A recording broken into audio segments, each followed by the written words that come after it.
ഇന്ന് തന്നെ ഡൗൺലോഡ് ചെയ്യൂ. കാണൂ നിങ്ങളുടെ ഫേവറേറ്റ് ഷോസ്. ഇത്രയും വലിയൊരു തുകയൊക്കെ കേട്ടിട്ട് തന്നെ എനിക്ക് ബോധക്കേട് വരുന്നു. അമ്മയുടെ അക്കൗണ്ടിലും ഇത്രയും പണം ഒന്നിച്ചെടുക്കാനുണ്ടാവില്ല. പിന്നെ ചെയ്യാനുള്ളത് വാങ്ങിച്ചിട്ടിരിക്കുന്ന പ്രോപ്പർട്ടികളില് ഏതെങ്കിലുമൊക്കെ വിൽക്കുക എന്നതാ.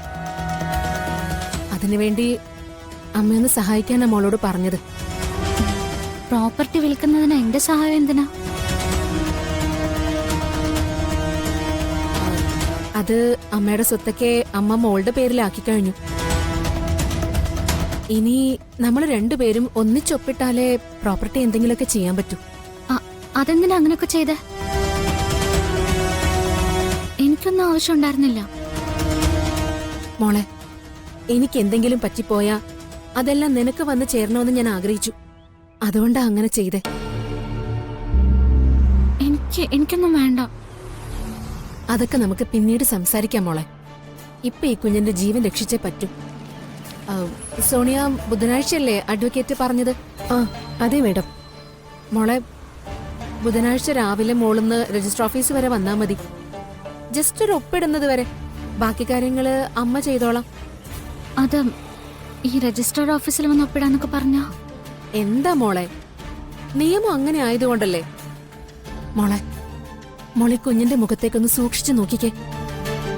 ഇപ്പൊ ഈ കാണുന്നത് പോലെയൊന്നും അല്ല. ക്ഷീണിച്ച് എല്ലും തോലുമായി. വല്ലാത്തൊരവസ്ഥയില. നമ്മളൊന്ന് കൈ അഴിഞ്ഞ് സഹായിച്ചില്ലെങ്കിൽ ആ കുടുംബം ഒന്നിച്ച് ആത്മഹത്യ ചെയ്യും.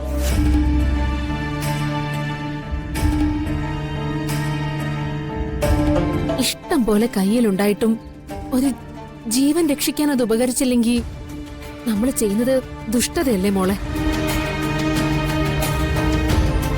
മോളെ തീരുമാനം പറ. എന്നിട്ട് വേണം അമ്മയ്ക്ക് അവരോട് വിളിച്ചു പറയാൻ. ഒരു കുഞ്ഞിന്റെ ജീവന്റെ കാര്യല്ലേ. ബുധനാഴ്ച ഞാൻ വരാം.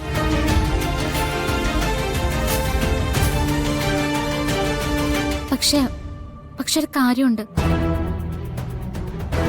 ഇനി മുതല് ഇങ്ങനൊരു കാര്യം എന്നോട് പറയരുത്.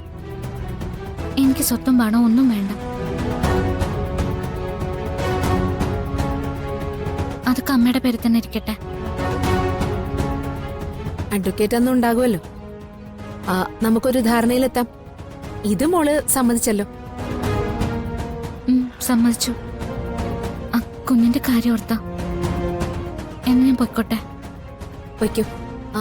പിന്നൊരു കാര്യം, അമ്മയുടെ സ്വത്തുക്കള് മോളുടെ പേരിൽ വന്നാലും അമ്മ ചെയ്തുകൊണ്ടിരിക്കുന്ന കാരുണ്യ പ്രവൃത്തികളൊന്നും മോള് മുടക്കാൻ പാടില്ല. അതൊക്കെ സോണിയും മാലിനിയും മോൾക്ക് പറഞ്ഞു തരും. എല്ലാരും സന്തോഷായിട്ടിരിക്കട്ടെ മോളെ. അതല്ലേ നമുക്കും മനസ്സിനൊരാശ്വാസം. ശരി.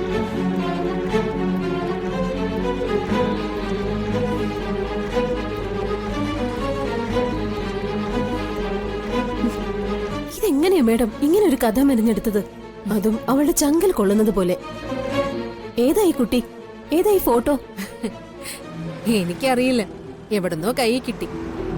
അത് വച്ചൊരു പ്രയോഗം നടത്തി നോക്കാൻ തീരുമാനിച്ചു. അത്ര തന്നെ. മേഡത്തിന് ഞാൻ സമ്മതിച്ചു. മേഡ ഇടുന്ന കുരുക്കിൽ നിന്നും രാധിക ഒരിക്കലും രക്ഷപ്പെടില്ല. അതുറപ്പാ.